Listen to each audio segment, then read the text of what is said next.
Hello, welcome to the Boak guide. Boak is a method for popping crabs at Verzik P2 and P3. My friend described it as Vuxval crab pop, and that pretty much gets the idea across. Everyone on the team must be doing Boak for it to work. This is actually kind of the problem with Boak, as there are many variations of it. So people might be doing different patterns, but you should communicate this with your team. In general, people will expect pretty much the Boaks in this guide. In case there is someone on the team not doing Boak, it can get ugly pretty fast and you might die, so don't do Boak without everyone doing it, especially if you're new to Boaking. Today I will show you the most standard, basic Boak patterns that you will be expected to know in money rates and efficient teams. You can always do the whole pattern regardless of spawns. The Boak pattern has been designed so that you don't need to react to crab spawns at all, and can effectively ignore them entirely. Now for the actual guide. Starting with P2. I will show you the standard extended west Boak and this modern southeast Boak. You will DD with your teammates to do the Boak, and only split later for reds to avoid Verzik's blood barrage. Ignore your attack cooldown entirely for the Boak, and do the pattern even if you don't end up attacking Verzik. You may end up having to do Boak multiple times during P2. Here is how you do west Boak. You will start on this tile and do your step backs to this tile, DDing with your teammate. When crabs spawn, you will do your next step back to this tile and click to attack the boss. You will then wait one tick, click tile 2, click tile 3, click tile 4 on consecutive ticks. Then you will click to attack the boss, wait one tick. Click tile 5, wait one tick. Then you will attack the boss, wait one tick, click tile 2, attack the boss, and you are immediately back in cycle for your step backs. Here is a live example with visual metronome to follow along with.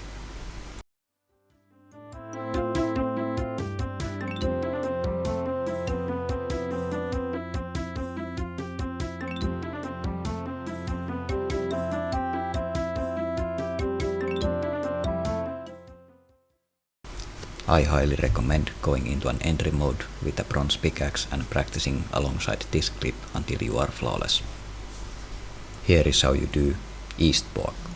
You will start on this tile and do your step backs to this tile, DDing with your teammate.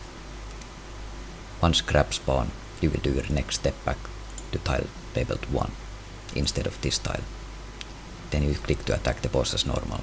Then on your next step back, you will click tile 2 and then tile 3 and click to attack the boss. Wait one tick, click tile 4, then either 2 or this tile. Doesn't matter, the Boak is over. Remember to shift click through the purple crab. Here is a live example with visual metronome to follow along with.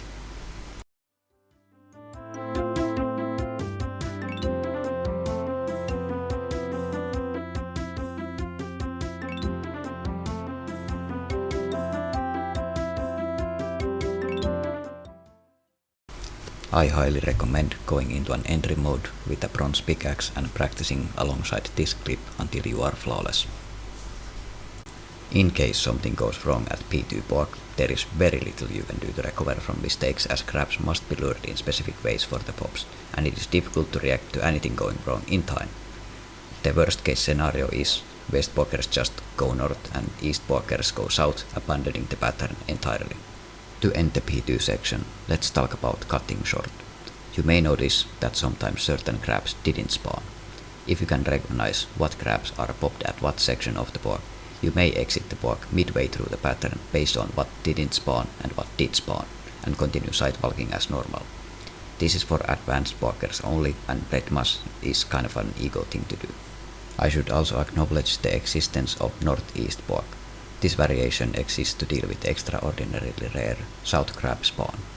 Normally if you get a south spawn, east Boakers simply tank the hit or try to pop the crab manually. This pattern pops the south crab properly, but is very rarely done, so I'm not including it in this guide, but it is in the tile markers in case you ever need them. Moving on to P3 Boak. P3 Boak only works in the case that the boss does not get dragged. The tank must not move the boss at all until the Boak is done. Otherwise, you just abandon the Boak and don't do it, especially if you're new. To do P3 Boak, you must know how to tank Verzik with one tick step unders. This tank Boak pattern is commonly called ducktank. If you are not the tank and your tank does a different pattern, it does not matter and you should just focus on the non-tank walk. Here is how you do phase 3 tank walk. You must make your way to this red tile here without moving the boss. The boss cannot be dragged a single tile towards any direction, otherwise it will be fucked.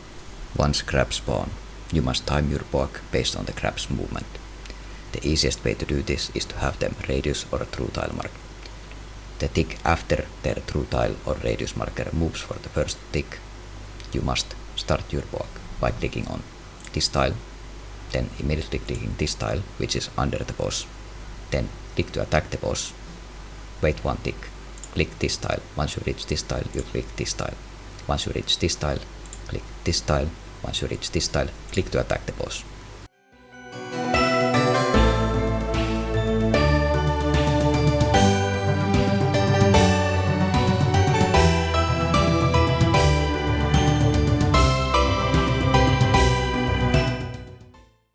Now, moving on to the non-tank walk, you must make your way to this red tile.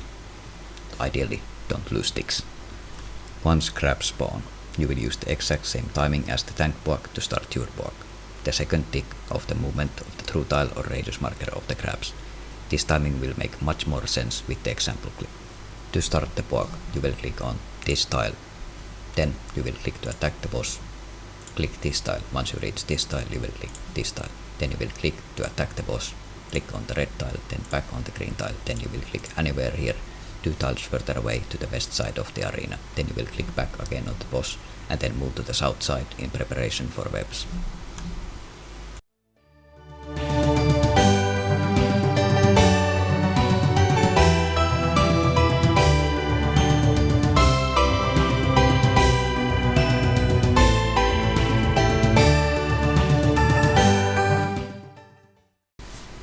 A very common mistake during P3 non-tank walk is running early. Because the crabs behave weirdly off spawn, it looks like you are spending one tick too long near the crab. This is not the case.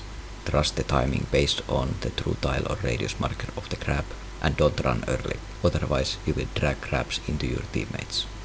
To end this section, I want to mention that the non-tank walk can be partially done even if the boss does get dragged, but requires losing ticks to manipulate tiles and pop crabs.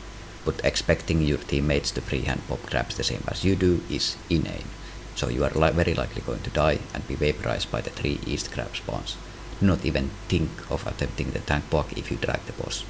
The same idea about cutting the walk short from the P2 section applies here, but it's not really of any benefit other than making brew super combating easier, as you don't lose attack ticks doing the walk.